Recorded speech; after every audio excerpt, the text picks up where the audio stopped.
Iran के बादशाह ने अपने बेटे को पढ़ाने के लिए एक उस्ताद साहब का बंदोबस्त किया। उस्ताद साहब को कहा कि मेरे बच्चे को दीन पढ़ाइए, मैं चाहता हूँ कल इसने इनाने हुकूमत को संभालना है, तो ये दीन से आगाह हो जाए, इसको कुछ सिखाइए, पढ़ाइए। बहुत नेक बुजुर्ग बड़े दरवेश आलिम पढ़ाने लगे, असबाब मुकम्मल हो गए, दीन के असबाब कुरान मजीद पढ़ाया, अहादीस तय्यबा का दर्स दिया, उसूल फिक़ह से रूशनास कराया। जब बच्चे ने मुकम्मल तालीम हासिल कर ली और आमीन हो गई, दस्तार हो गई, फारिग हो गए, तो फिर एक दिन उस्ताद साहब ने कहा बेटे कल तुमने जरूर आना है, कुछ बात करनी है।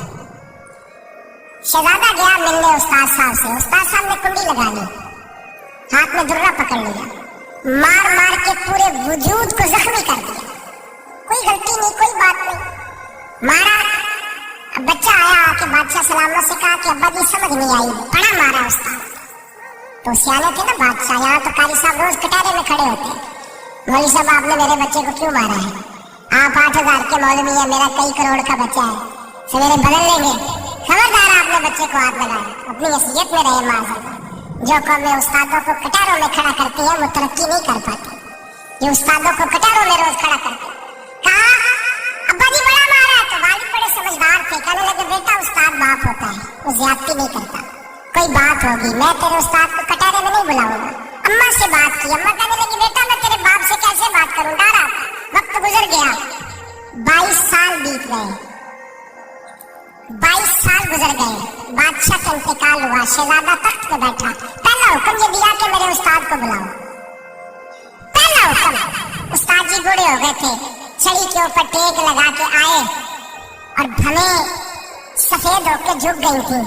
यूं आंख खोल के बड़ी मुश्किल से देखा, कहने लगे शहजादे हुक्म हो। अब मैं शहजादा नहीं, अब मैं बादशाह बन गया हूँ।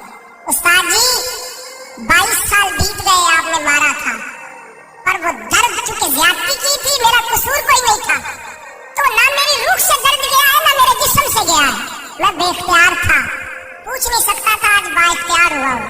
सबसे पहले पहला हुक्म आपको दिया, बुलाया है, बताए क्यों मारा था, क्यों मुझे मारा था, मेरी ज्यादती बताए। तो उस्ताद, बूढ़े उस्ताद की आंखें आंसुओं से भर गई, कहने लगे बेटे बस आज के दिन के लिए मारा था, ये जो दिन आ गया ना मेरी जिंदगी में इसलिए मारा था, ये मैं चाहता था मेरी जिंदगी में वक्त है, आज के बस मेरी मुराद पूरी हो गई। साहब इसलिए मुझे भी समझाए। आप फरमाने लगे कितनी देर हो गई तुझे मार खाए हुए, कितना जमाना बीत गया? कहने लगा 22 साल। फरमाया जख्म भूले तो नहीं, दर्द खत्म तो नहीं हुई, तुम्हें बात एक मिनट के लिए भी तुम्हारे हाफजे से महक तो नहीं हुई? का उस्ताद जी रोज रात को याद आता, रोज ख्याल आता था। उस्ताद कहने लगे भाई तू बेख्तियार था, पूछ नहीं सका, 22 साल तुझे याद रहा, मुझे पता था तू एक दिन हुक्मरान बनेगा, मैंने तुझे इसलिए मारा था कि बेटे याद रखना, किसी पे जुल्म न करना।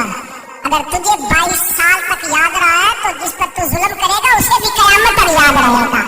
और ये याद रखना, तू आज बाइख्तियार हुआ तो तूने मुझे बुला लिया है, कयामत के दिन गरीब बाइख्तियार हो जाएंगे, मजलूम बाइख्तियार हो जाएंगे, वो बाइख्तियार होंगे बिल्लाहिल वाहिदिल कहार, रब करीम की बारगाह के अंदर उनका इख्तियार होगा, अकेले अल्लाह की हुक्मरानी होगी।